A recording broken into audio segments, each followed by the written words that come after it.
Do what thou wilt shall be the whole of the law. Frater Atrius Horse with Lance and Grail Priory. First of all, welcome to all new viewers, and welcome back to those of you who have been following the channel. Tonight is episode number 24, Miscellany 4. We've got a couple of books that didn't quite fit into a themed episode, and a couple of books that were additions to some past episodes we're going to unbox tonight. But first, I'd just like to take a couple of seconds to thank my viewers.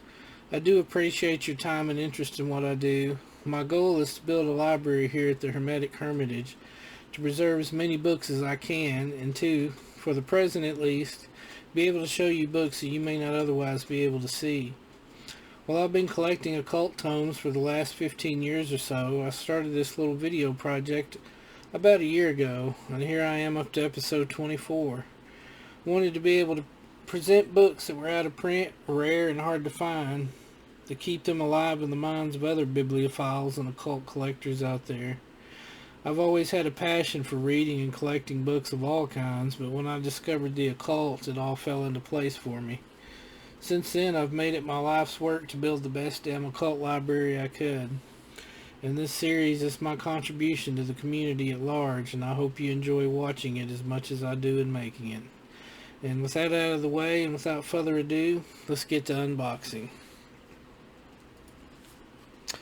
First of all, here I've got a book that I've been hanging on to for, well, since about October of last year. It didn't fit in any of the other episodes I've made up to this point, and it's about time I get to it. So, let's see. Yeah, we got another one of those that is very securely packed with lots of bubble wrap.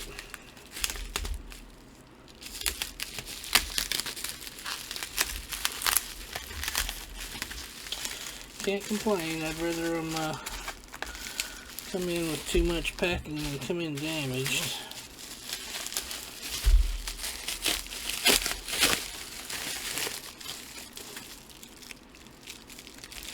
This is a book I found on eBay. Just stumbled on. It seemed interesting, considering of some of my other interests in the subject. So I'm quite curious to see what it's all about.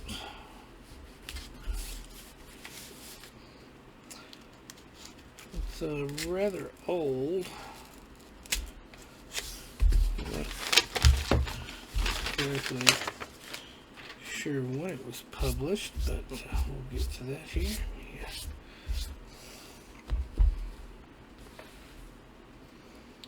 We have Occult Psychology by Alta J. Ladage. It's fairly good shape considering its age. A blurb on the back here. The Kabbalah has always maintained that there is a balance in every formula, particularly in those which involve the manipulation of energy. It is not sufficient to release energy, it must be redirected as well. A new neurosis will replace the old one unless it is consciously chose to integrate and release the energy on a higher level, according to a specific plan. It is this form of directed will that is a distinguishing feature of the techniques for spiritual development, yoga and alchemy.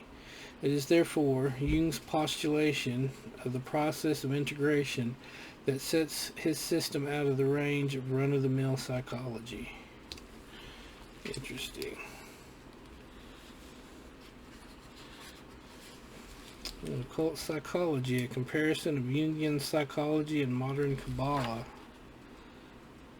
Llewellyn, 1978. Fascinating. Wow, this is a lot older than I thought it was. First printing, 1978. This is in great shape for a book from 78. So yeah, it looks like it basically combines Kabbalah and Jungian psychology. That has got to be fascinating. I am quite enamored with Carl Jung and Jungian psychology. I firmly set Carl Jung right beside Aleister Crowley as a co-prophet of the new Aeon. And that's a oh, that's cool.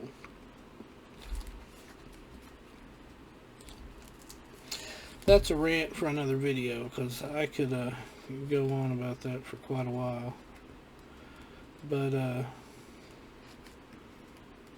if you know Jung, or if you look into Jung and compare Jung and Crowley's lives and writings, especially in Jung's Red Book, with compare and contrast with Crowley's Book of the Law,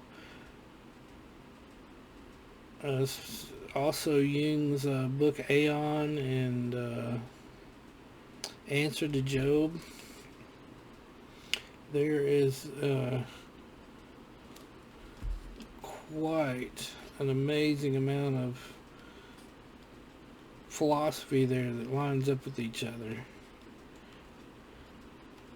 And they were born roughly around the same time. I know Jung outlived Crowley by about 15 or 20 years. But definitely, I wholeheartedly hold them both up as co-prophets of the Aeon of Horus. Definitely. And I'm willing to argue or debate anybody that disagrees or wants to know more. Again, that's my own personal opinion, but I could go on about that for quite a bit. But considering this is a book unboxing video, I'll spare you that for the time being. But I mean, this looks amazing. So interesting, it was never reprinted or re-released. But then again, you know, a lot of Thelemites that I'm familiar with don't know. I say a lot of Thelemites I am personally familiar with don't know a lot about Jungian psychology. But there are definitely Thelemites out there, David Shoemaker being one. He is a member of the OTO and the AA. He's head of the Temple of the Silver Star and the College of Thelema that's based out of California.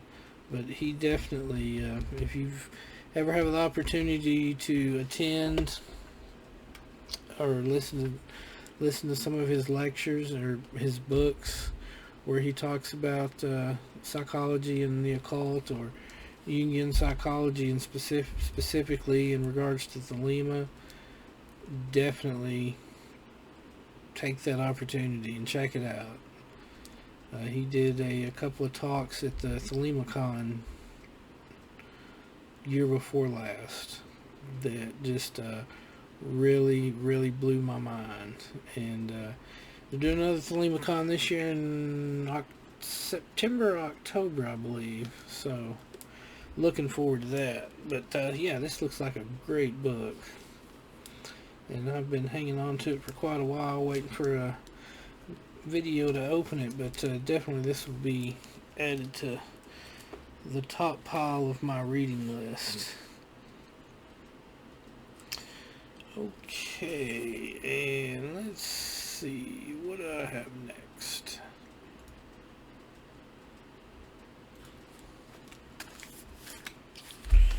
Got another fine edition here from Weiser. So, you know, this is going to take a minute to open and unravel. This is a book I believe I saw on one of their catalogs. Oh, nice. It's not wrapped in 150 layers of tape and bubble wrap. Yeah, I think I saw this in one of their catalogs, and it sounded interesting. I've never heard of it before. So I decided to take a chance on it. See what it was about. And again, we've got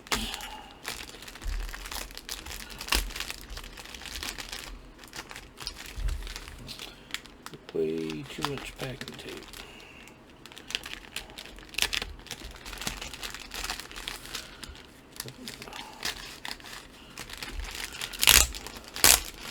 We'll get it out of here. Never fear.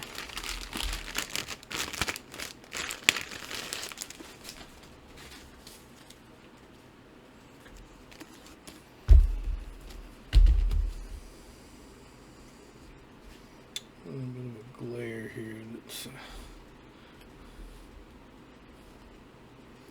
Approaching the Kabbalah of Maat by Don Carr.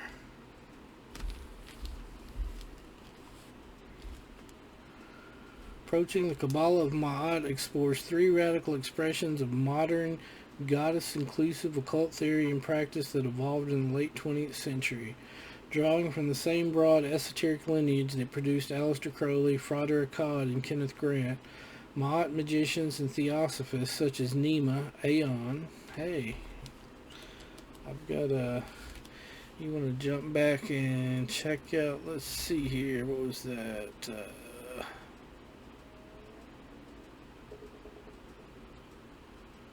Episode number 14. I unboxed the three grimoires of Aeon 131. Let's see, where was that?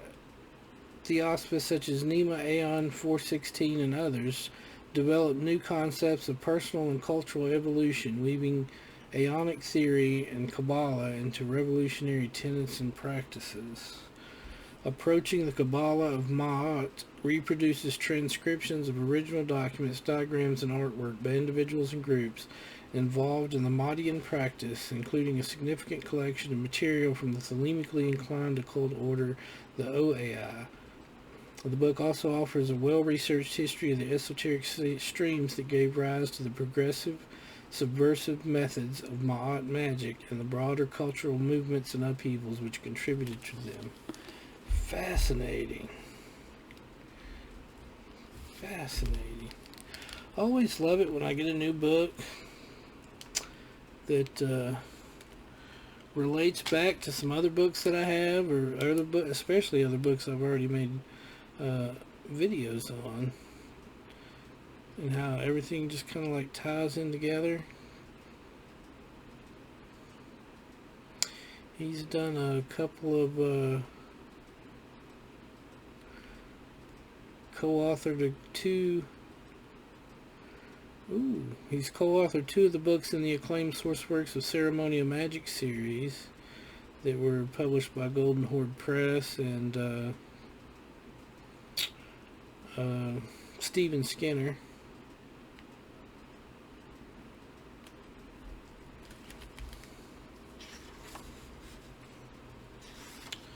So he's got chops.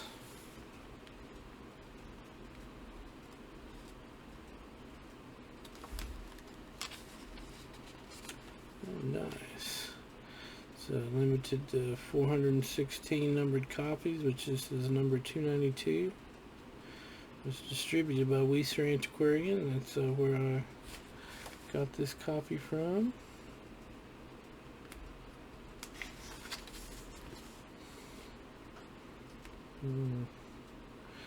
View of the table of contents here.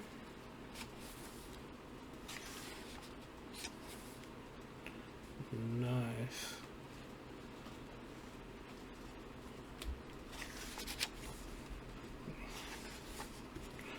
Wow, this looks like another really amazing book that I just happened to stumble upon and decide to take a chance on.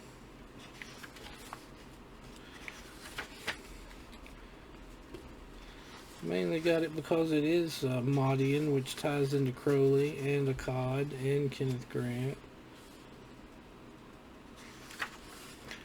I wasn't aware when I bought it that he had also co-authored a couple of books in the Sourceworks of Ceremonial Magic series.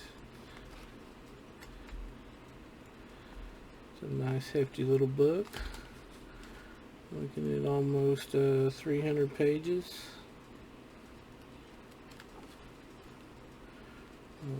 Plenty of art.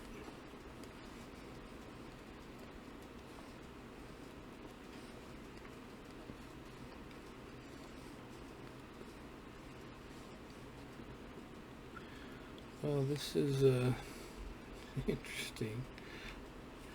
Ties back into some other books I have made videos about. I didn't even realize.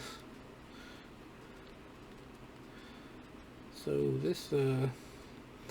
this episode is going to end up tying back into previous episodes more than I thought it would.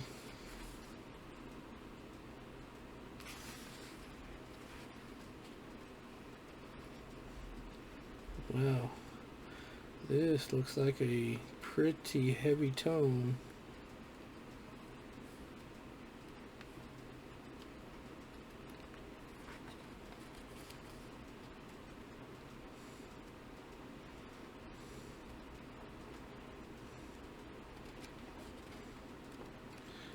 Fascinating.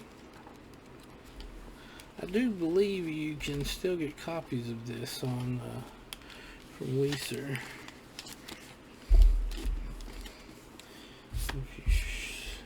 If you're so interested, I don't believe it's out of print. Take a glance at the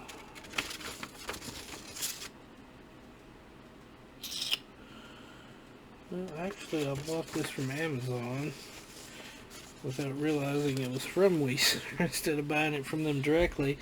So I can't guarantee they still have copies available, but they had this listed on Amazon Marketplace. And if you're interested in Maatian magic and especially Kabbalah, this looks like it would be a great and long-term guide to study. Of course, you know, I try to give you the best review I can, just initially opening and flipping through here, so it could be a lot less than it appears to be, but then at the same time it could be a lot more than it appears to be. But just on first impressions here, it looks like a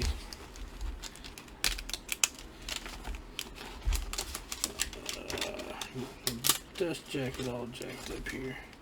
It looks to be very pretty. Ooh, I like that. A very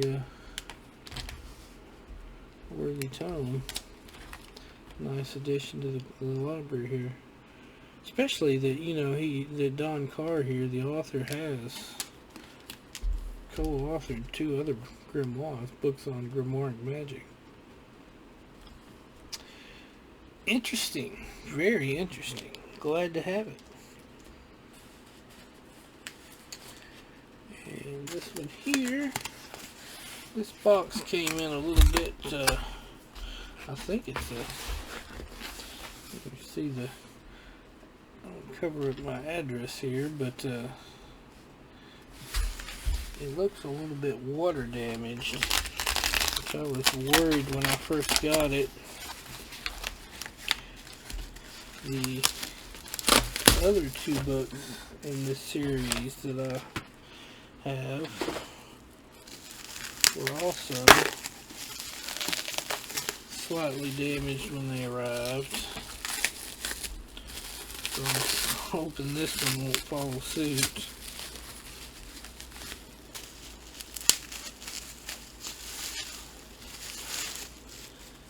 The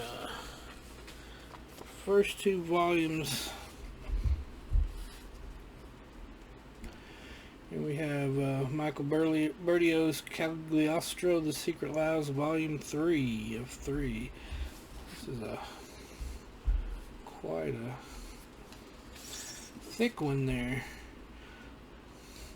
The first 2 volumes of this I opened and unboxed in episode number 17, Michael Bertio Part 1.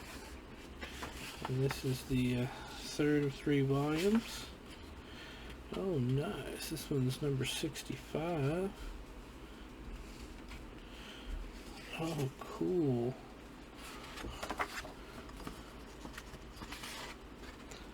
Oh, cool. We got a little insert here of some of Michael's art.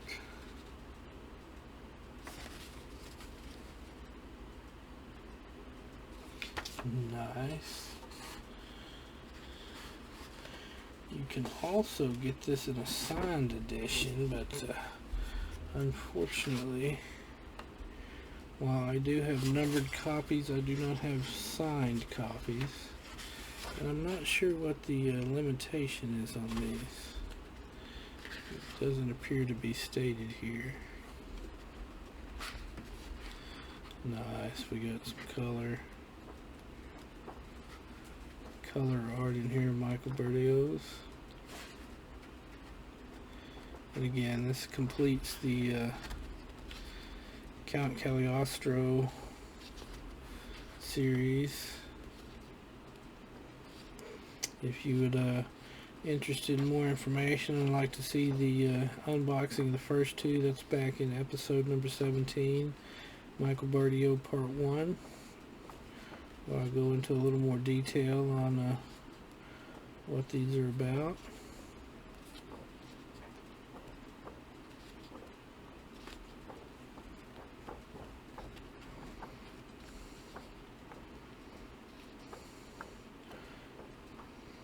Cool.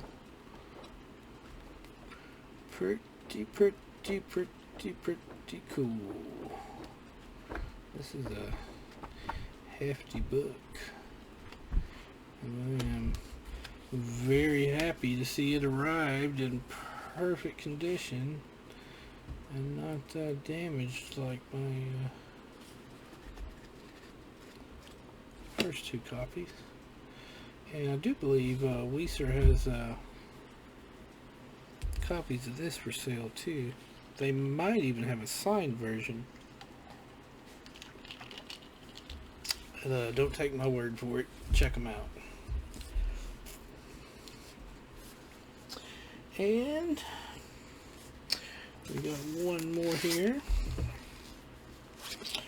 which was also a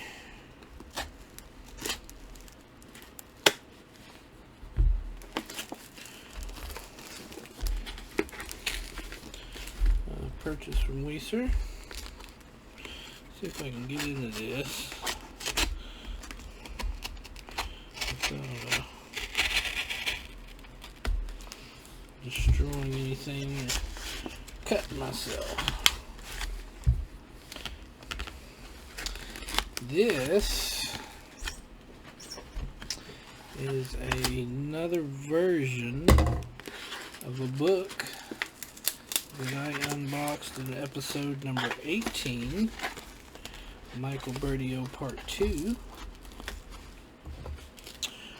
but and it's not the same, even though the title's the same, and I'll explain everything once I'm able to get out of the package here.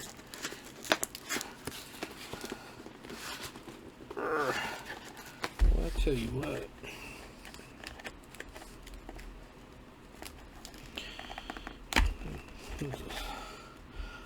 boxed up like Fort Knox.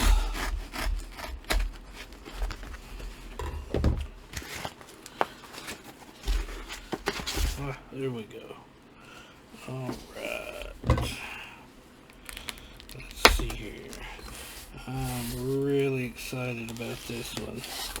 This release came out in Weiser's last catalog, and of course I had to snap it up as soon as Weiser catalogs, man. If you don't get on, if you see something in a Weiser catalog and you want it and you don't get on it the day it drops, usually within the first 2-3 hours after it drops, chances are somebody's going to beat you to the punch. And that is not an exaggeration. You can go back and look at some of their past catalogs, and every single thing on there will be sold. And I saw this and I had to jump on it because I did not want to take the chance on missing out.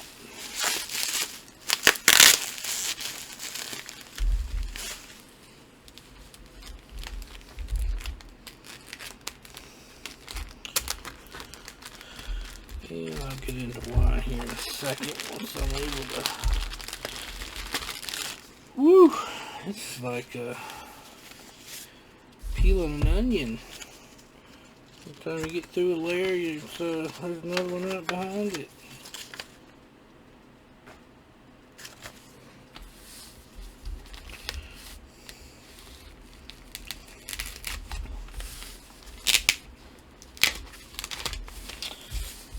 I remember when this book originally released, and I did not get a copy of it at the time because at the time I was not interested in the subject matter, so I skipped it.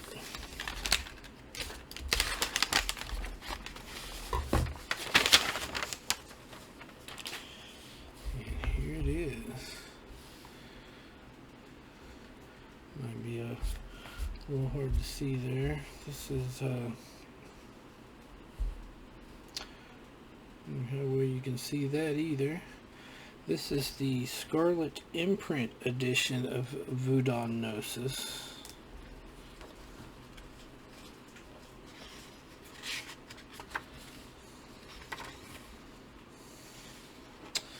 This is signed by David Bath, and it is number 398 of 555.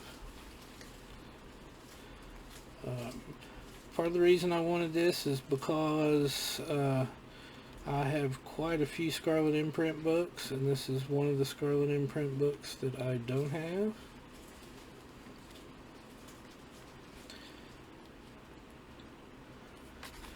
This is a book on sexual magic, of course. It's another reason I wanted a copy of it. It is signed by David Bath, which is another reason I wanted a copy of it. You can get a picture of the table of contents there.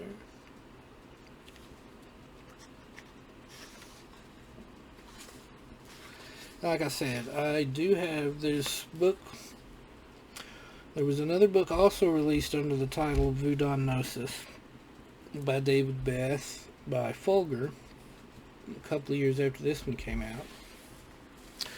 But I want to read to you from the description on the Weiser here. Edition limited to 555 numbered copies, although fewer copies were apparently released.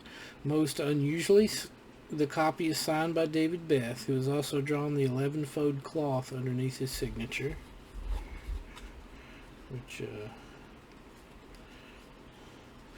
we see here. It seems that a smaller number of copies of the first issue of Voudon Gnosis were circulated than the limitation suggests. Apparently the publishers hand-numbered the copies and released the book, but then discovered that not only was the index incorrect, an early draft had been inadvertently sent to the printers, so page numbers in the index do not always match those in the text. It was also that a number of copies had bleeding on the color plate, smudging to the text, etc. For a short time, the publishers went through the copies and released those that were free of printing flaws other than the index. However, they soon realized that relatively few copies were in good order, that they withdrew the first issue altogether. This copy is one of the clean copies that was released prior to the book's withdrawal. A substantially different version of the work was published by Folger 2 years later. This is a fascinating and challenging glimpse into the Voudon system. It is both a gateway for students and an inspiration for those looking for more creative occultism. This book is a perfect introduction to the complexities of that strangest of all modern grimoires, Bourdieu's Voudon Gnostic Workbook. Expanding upon the groundwork of his essay in Howlings, David Beth guides us through this eclectic, syncretic, and highly personal system of sorcery, which nevertheless has come from genuine Haitian lineage. Those looking for wilder, atavistic energies of sex magic, as we find embodied in the art of Austin Osman Spare, will find much interest in this book. Voudon Gnosis outlines a more complex and highly developed system of sex magic than is found in the secret grade papers of the Western magical tradition. Come on. How can you read that and not have to have a copy of this book? I mean, this is just like hits all the buttons for me. And I do have a copy of the later Folger edition, so it will be interesting to compare and contrast the two and see how much has changed and how much is different. But the fact that this was withdrawn, and even though it has a stated limitation of 398 of 500 or 555, you know, how many copies are actually out there? And this is signed. My other copy is not signed. And it's kind of like an introduction to Voudon Gnostic Workbook. And again, it ties back into Austin Spare. I mean, spoiler alert, but I've got a 3-episode series of Austin Spare coming up in the future. So everything will tie back together again. So interestingly enough,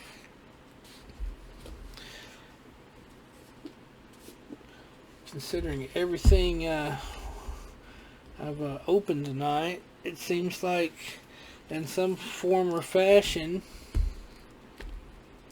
I got a bunch of books that tie back into other books, tie back into other episodes I've already made of books I've opened, and tie into future episodes of books that I've got planned to open that are sitting over here in Book Mountain that are just waiting for me to sit down and record them. But wow, this turned into a lot more of an exciting episode than I was expecting.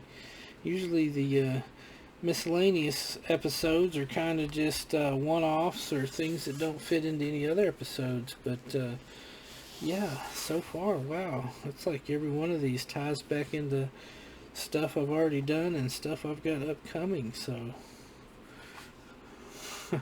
2 thumbs up, definitely. Very, very interesting. Well, I appreciate you watching, taking the time to watch. I hope you enjoyed everything. Feel free to like and comment if you subscribe to my channel if you like what I'm doing. And I trying to put out another episode a week. Get back on track here. I had a little hiatus there for a few months, but I'm definitely trying to get back on the track here and get everything rolling for the future and keep you guys up to date and entertained. But now this alone is a very interesting and fascinating edition. As always, thank you very much for watching. I appreciate it. And until next time, love is the law, love under will.